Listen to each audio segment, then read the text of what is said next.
you have children who are floating away, children who are in danger, children who are in crisis, listen to this Nesivas Shalom, mamish, practical advice on how to save kids. Ha'oid avichai.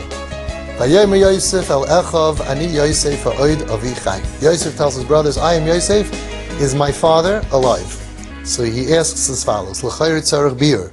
Shari kvar betchila, kashabohu achem al Yosef bepam hazois. Shal oisam hashalom avichem hazaken asher amartem oidanuchai. He already asked them the first time when they came, is your father alive? So why is he asking now? V'hishav loi oidanuchai. They told him he's alive. V'lama shayalim shuv ha'oid avichai. Why does he say, Ani Yosef, is my father alive? Kein tzarech bir haloshin ha'oid avi, my father chai loshin yachid. Madu alei amar ha'oid avinu chai. Once I'm saying, I'm your brother Yosef, it should say, is our father alive? Why does it say only b'loshin yachid? Oid yesh loimer, oid yesh lahakshais, shaloi metzinu tshuva b'divrei ha'acham al sheilazu. Also, he asked the question. They never answered it. So these are the three questions of the Nesivas Shalom. Again, when Yosef said, I am Yosef, ha'oid avichai, the first question is, why is he asking if his father is alive? When they came to Mitzrayim originally, he asked them, is your father alive? And they said yes. So why is he asking, is Tati alive? The second question is, why is he saying it b'lashon yachid? You should say, oid avinu chai, because he just said, I am your brother Yosef. Why does it say oid avichai? And the third question is, how come they never answered this question? If you look at it, they never answered. So what's going on over here with these words? Ha'oid avichai. V'yesh levaro inyan behegtem bir. First we have to understand, we have to explain. Mashenemar beYaakov vayima'in lisnachim. Let's first understand the concept that when they told Yaakov that Yosef was gone, vayima'in lisnachim, he refused to be consoled. They said, give up on Yosef, it's over, he's gone, and he refused to be consoled. So he says, I don't understand. Tzaddikim accept reality. When bad things happen, tzaddikim accept it. Tzaddikim accept the Ratzon Hashem. What does it mean that he refused to be makabel the Ratzon Hashem and to accept ulahashlim im hanagasa yizbarach? Why did he refuse? They told him what happened. You have to accept the facts. If a person is a real maimin, you even say baruch dayan emes. You say, listen, if that's what happened, it's l'toiva, however you want to digest it, but tzaddikim don't refuse to accept things, refuse to accept reality. It's not the way tzaddikim are. So he explains as follows. This is a yesod, that our avos were so holy, they were so kitchuas atzmam, they made themselves so holy that they were mamash a vessel for understanding Ratzon Hashem. By Avram Avinu we all know that. How did he keep Kol HaTorah Kula? Because Avram's Eivarim, mamash is on their own. They did Ratzon Hashem. So it came in the middle of September or October, and he just wanted to shake a big palm tree and a big lemon. He just felt the need to do it. He felt the need. He knew internally, his essence knew what Hashem wants. That's what Tzaddikim did. And that's why actually it says, Vayishlach Avram es yadav vayikach samachelos. He was going to shecht, and why did he have to, Vayishlach es yadav, why did he have to push his hand? So the pshat is because his hand knew that the Ratzon Hashem is not to kill him, so his hand didn't want to do it. But he thought you're supposed to kill him, so he was like, this is odd. I gotta, Vayishlach es yadav. I have to command my hand and send my hand out to kill my son, because I don't know why, for some reason, it's not willing to do the Ratzon Hashem. But really the truth was that it's because the hand was right, because his essence was so connected to Hashem that it always knew the Ratzon Hashem. Agav, I want to add that people ask, Avram did not want to throw out Yishmael, right? But Lamaisa Hashem said, you're wrong. So if Avram Avinu always did the Ratzon Hashem, his essence always knew Ratzon Hashem, how come he got it wrong? If Hashem's Ratzon was to throw out Yishmael, how come Avram Avinu suddenly got it wrong? Right? He knew everything internally. Why did he get it wrong? So the answer is, if you look at the pasuk, it says, you should listen to your wife Sarah, ki biyitzchak kikar lechazara. Because Avram Avinu's cheshbon was, he's my son. And you don't throw out a child. The Ratzon Hashem is you don't throw out a child. Hashem says, oh, but let me tell you something you didn't know. That it's a chiddush. Even though he's biologically your son, I am telling you, he is not considered your offspring. Oh, he's not considered my offspring, it's a different story.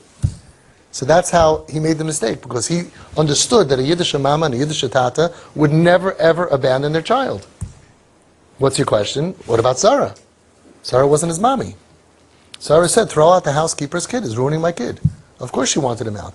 Shaila's Avram Avinu, why didn't he agree? The teretz is because he knew he's my son, and I never will abandon my child. And why did Hashem say that you're wrong? Because we are not allowed to abandon our children. That child, right? Hashem said, Paskint, Ki v'yitzchak yikol chazara. The Chazon Ish said anyway, after Matan Torah, there's no such thing as he's not my child. After Matan Torah, ein l'meidim mikoydim Matan Torah to after Matan Torah at all. Okay, so the fact is that every tzaddik, internally they were makabel the Ratzon Hashem. So how can it be, correct in the Nesivas Shalom, that Yaakov didn't want to accept the Ratzon Hashem? So listen to this. It was the Ratzon Hashem she Yaakov lo yisnachim v'lo yashlim imzeh she Yosef einenu. Because the Ratzon Hashem was that Yaakov should not give up on Yosef. Why? V'zois mehatam. Listen to this. We have kids who are floating away from us, that are like in Mitzrayim, Eretz Haaretz, trapped in jail and tfisa from addiction and pain and all kinds of problems. Listen to this. D'chol yishu aseh shel Yosef, the entire salvation of Yosef, hoysa mikoyach as kashrus liYaakov, came only from the power of being connected to his tati. Shehu haya mekusher liYaakov. He was tied, gebindin, emotionally bound to his father Yaakov. V'Yaakov haya mekusher elav. It was a two-way street. He felt bound to Yaakov, and Yaakov showed he was bound to him. It's very interesting. Chassam Sofer says, we all know that what triggered the jealousy of the Shvatim was that Yaakov gave Yosef the Ksainis Pasim. But you're a tati of 12 children. You don't know that they're going to be jealous? For Chassam Sofer, why did he do it? Why would Yaakov risk that the other kids are going to be jealous and give the Ksainis Pasim to one kid?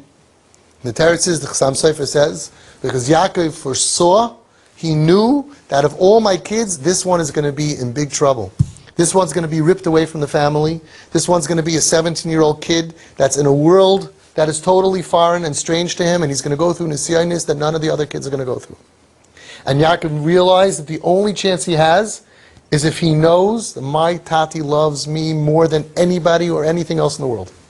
So he took the Ksainis Pasim, he risked the jealousy of the brothers, because this kid needs a message. This kid needs to know this more than anybody else. And my tati loves me on the apple of his eye.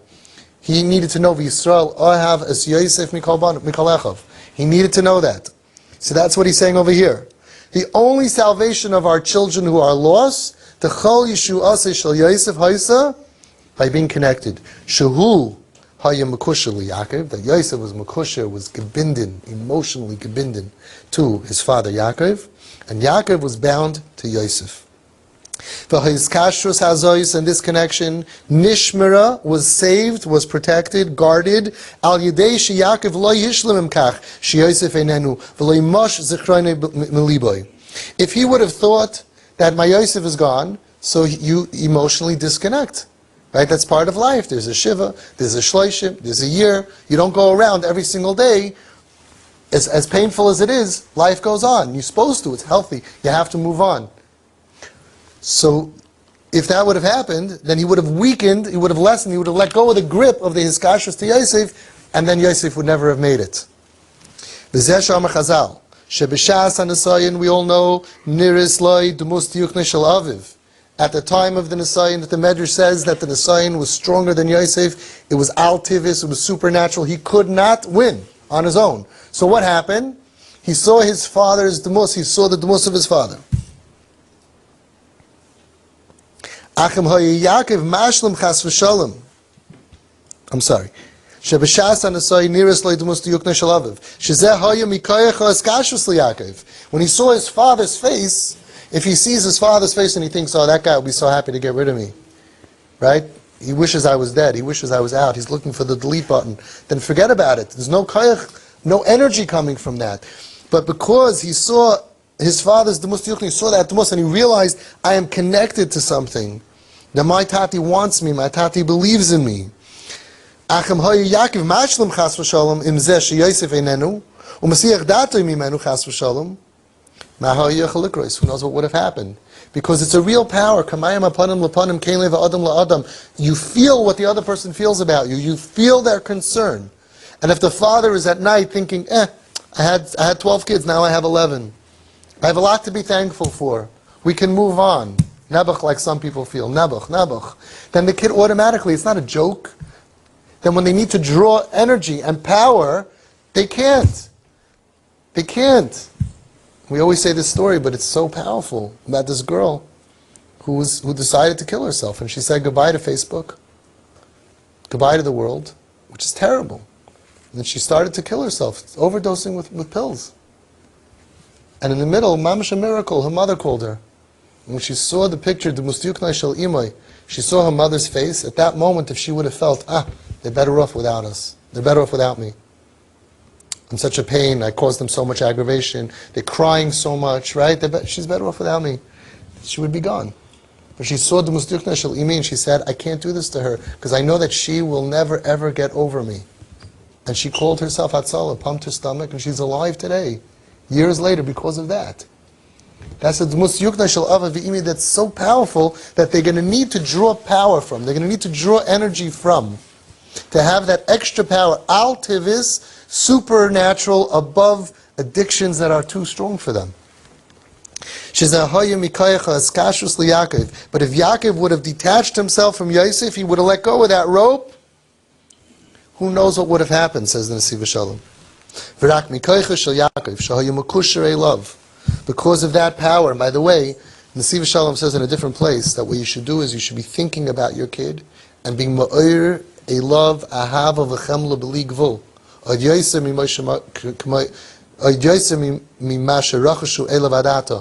And this is a totally supernatural koyach. When you go to sleep at night, take out pictures, think about your kips, think about them, and be ma'ir a love, ahava v'chemla b'li gvul. You don't even need to say it to them. I mean, I want you to do that anyway. Right? But that's supernatural. Kamayim apanim apanim. They feel it. They feel an energy. If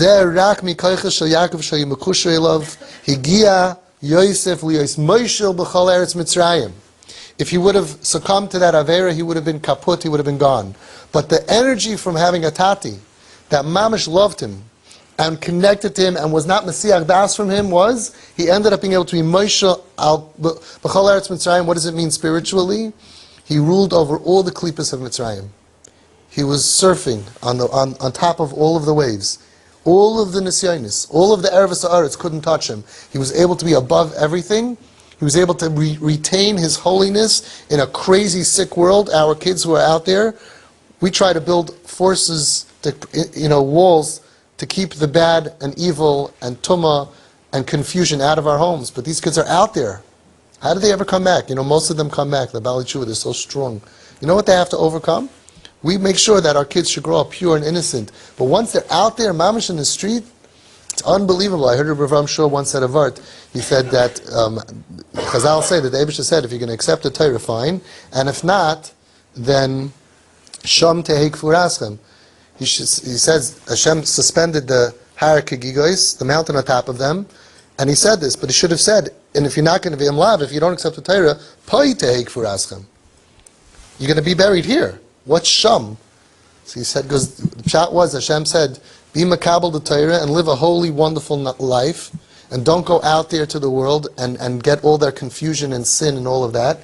And if you don't accept it, then sham, over there. Take for askim. That's where you're going to be buried, over there. Spiritual burial. So we try to protect our homes in every way that we can. And these kids, Nebuch, they end up right in the palm of their hand with the worst averis and the worst tumah and the worst confusion and the pain, and they're open to all of the craziness of the world. Everything. Mamish is in the palm of their hand. And they're walking in parades and they're siding with... They're there. And they still come back.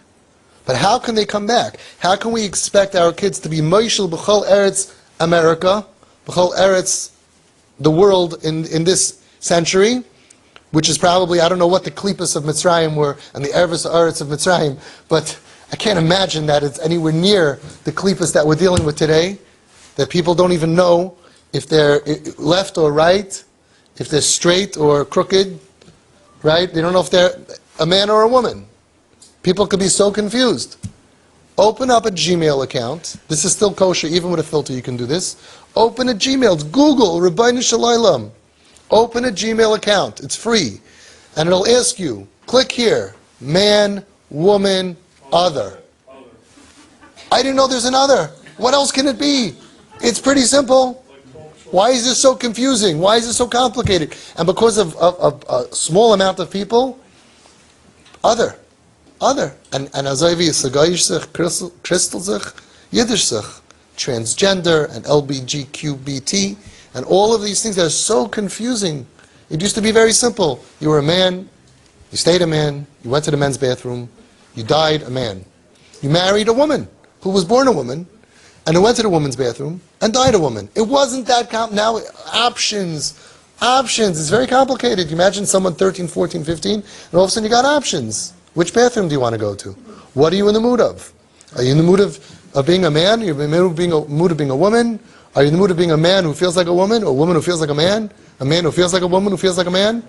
Which bathroom are you going to go? This is very complicated. And what happens if you're in the middle of going to the bathroom and you change how you feel? Like, what happens then?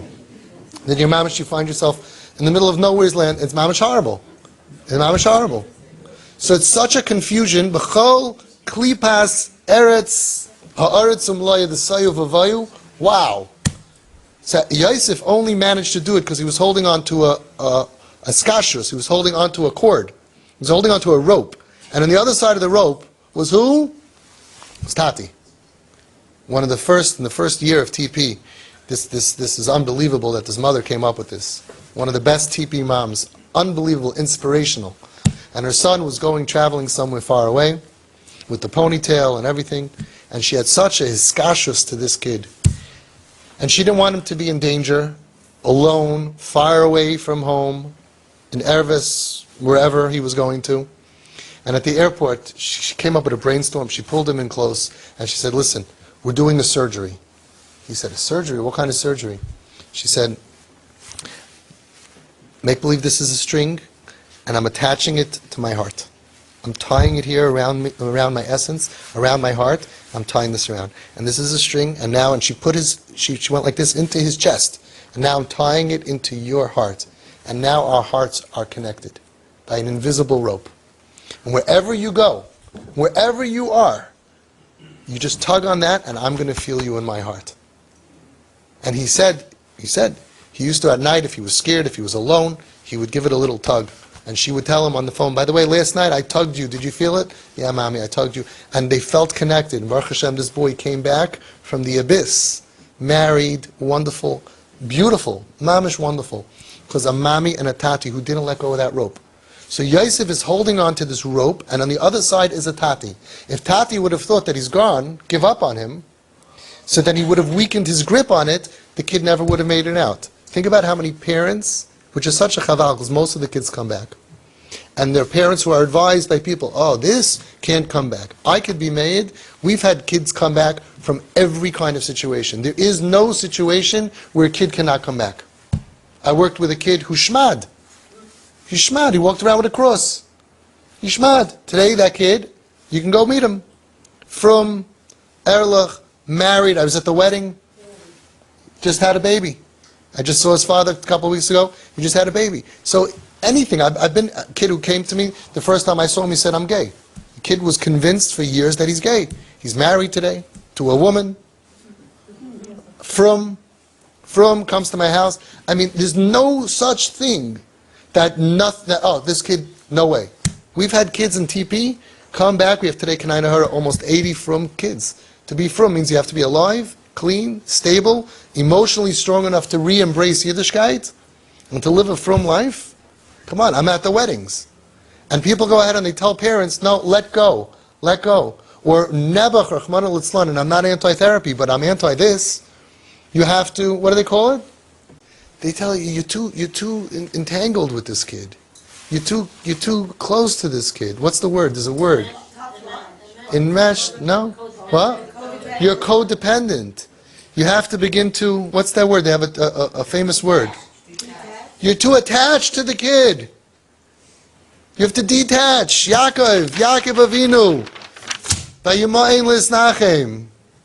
You have to detach Yaakov. Come on, get over it. There's a reality. Kid's not coming back. We got blood here. I'm telling you, this kid can't come back. And they give advice to parents. You have to detach from your child. He's codependent. He has to become a choice. They hit rock bottom. All of this garbage. It's an assignment that's too strong for them. Why are you giving up on them? They're going to come back, like Reb Shimshon Pincus said, Be'ezras Hashem kulam chozrim. They all come back.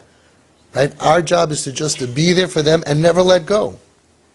So listen what he says. Va'al kein ha'yizeh ratzin Hashem shi'Yaakov lo yashlam im hadara im hedroi shel Yosef v'yachshav shu adayin chai ve'ivarav shel Yaakov kimu es ratzin Hashem. Hashem wanted Yaakov to feel in his ratzin, in his bones, that Yosef is alive, and therefore his bones taka follow the ratzin Hashem. V'al derech mashal. It's a mashal. La'adam shenafal l'shal tachtis. Somebody falls way deep down. He's gone. Somebody falls into a 500-foot pit. He's gone. But if he has biyadai chevel, if he has a rope, hamachubar, which is connected, le'ezed davar yatziv, which is connected to a fixed, right? A fixed thing. There's a rope connected to a rock, something that's never going to move. Ein loy mali yisyarei. He doesn't have any reason to be scared. It doesn't matter how far away you are, because you're connected to something that is never going to budge. There's always a way to get out of the matzav, no matter what the matzav is looking like. I had so many times kids I was working with, and they told me their situations. I said to myself, how is this kid ever going to make it out? And they're alive. Alive, thriving, building families. It's possible. As long as you're connected to something that's never going to budge. I'm never going to let go of this rope. But if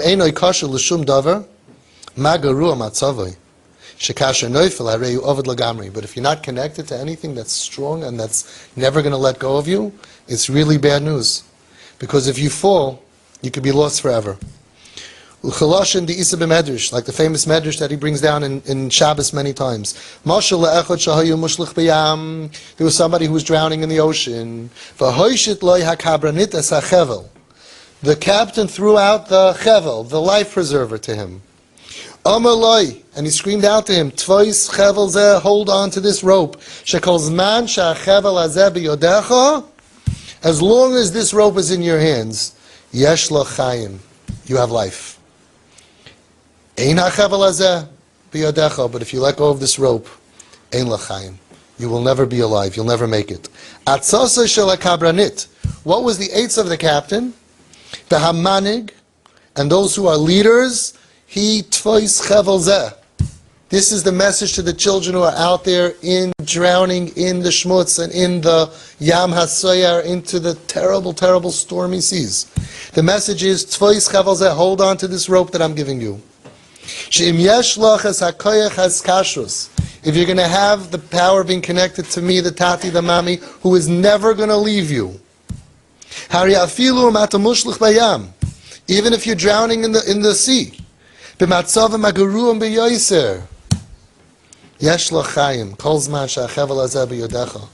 You should give your kid a rope. And you say, hold on to this no matter where you are. As long as you're holding on to this rope, there's hope. You never let go, Shefala, and I will never let go. And there's a hope. You'll always get out of anything because we are together, we are a team. Kol zman she'achevel hazeh biyodecha yesh lach chayim. Al derech zeh haya eitzel Yosef shemikoyches kashrus liYaakov hichzik ma'imid kol hazman. That's what happened to Yosef in Mitzrayim, because he was mekusher emotionally through an invisible rope. That only comes because the father and mother do not give up on the kid and believe in the kid. And because they were never Mesiach Das, they never let it slip. That's why Yosef ended up being able to withstand the challenges, ride above the waves. All the Klipas Mitzrayim he conquered. And he was able to become Mamash the Yesod, Midas Yesod of Klal Yisrael. Now he's going to answer all the kasha so beautifully. Ani Yosef, I am Yosef. Oysa Yosef, that Yosef that you knew. That That same Yosef, that same good boy that when I used to be in yeshiva, you remember that guy? That kid who was coming home with good marks once upon a time? He says, Yosef, I need Yosef, I'm the same Yosef. I want to tell you something. I am that same Yosef. Ata la'achar kol hanisyonis she'avarti.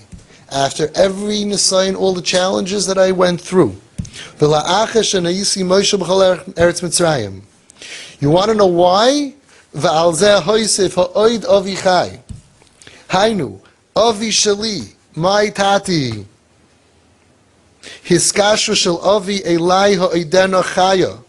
Because the relationship and the connection between my tati and me, I'm telling you how I remained Yosef. Because Oid Avi Chai, I'm telling you how I did it, because my tati, my relationship with my father stayed alive. Shadayin hakesha beinenu malechius. With the same geschmack and the same connection. That's how I was able to be Yosef, even after everything I went through. Umavur oimrei Avi b'lashon yachid. And now it makes sense why he said Avi, because he wasn't talking about our father, is he physically alive. He was letting them know the reason that I was able to be Ani Yosef, the same Yosef as before, after everything I went through, is because I always felt that my tati, my relationship with him is alive. He already asked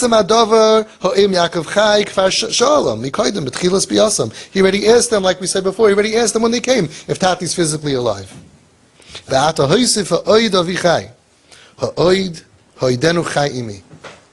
let you know that my tati is alive. He's alive in me. And he says so beautiful, it wasn't a question. Is tati still alive? It wasn't a shaila. And that explains the other question. They never answered him. You know why they never answered the question? Because it wasn't a question, it was a statement. I'm letting you know how I managed to survive. Wow, you went off to derech when you were 15, you were doing drugs at 16, you were selling drugs at 17, and you ended up here and there and everything, and now you see so many of these kids when they're older, and they're normal, and they're stable. Ani Yosef, but how'd you do it? Oid Avichai, because inside of me, every step of the way, I felt a lebedika kesher, his kashrus, to my tati and my mami, that they never let go of me. And that could only happen if, emotionally, you never abandon your kids, you never mesiach das from your kids, you never let go of them, you never give up on them. I don't care how many other kids you have. This kid is your kid, and you are going to carry him and hold on to him and carry him to that chuppah be'ezus Hashem. I have no doubt about it. I'm the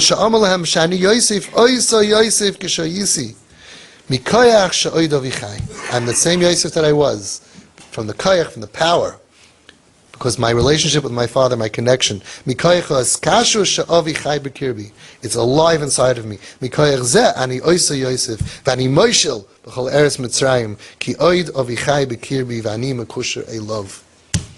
tanzen, we can dance on top of all the nisyanis, as long as you have a tati, even far away, that refuses to give up on you.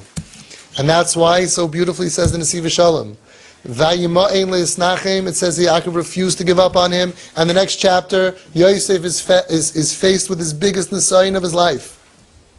And what's the word that it says? Vayima'in. Says the Nesivas Shalom. Vayima'in is connected to Vayima'in. When you have a tati that refuses to give up on you, Vayima'in, he connected to the Shalshelis HaKodesh. That's the Shalshelis. Yaakov and Yitzchak and Avram, and he schlepped himself out of that matziv because shuv lo yehoya yachid. It wasn't one against one. It wasn't a guy going out there fighting a guy with a knife who's a karate expert. It's two against one. Niskasher im aviv, says the Nesivas Shalom. And that's the vayima'in of a parent who refuses to give up on the child, gives the koyach even far away. You don't see him, you don't know where she is, but there's a koyach that I am not alone. Vayima'in, I will be able to refuse at some point. I'll be able to get back and to pull on that other piece of that rope and come back home to Tati. You can see Yaakov Avinu, that he was the first one that gave her a bomb. Gave it to his pastor. Oh, beautiful. You see how Mamash Yisayid, he gave him a bomb. There were no 65-inch televisions in those days. All you had was Excited Passim. I bet you he wrapped it And he wrote he showed him all of his love. He said, you are the most special thing in the world to me. That's the first bomb, first love bomb in the Torah. Beautiful.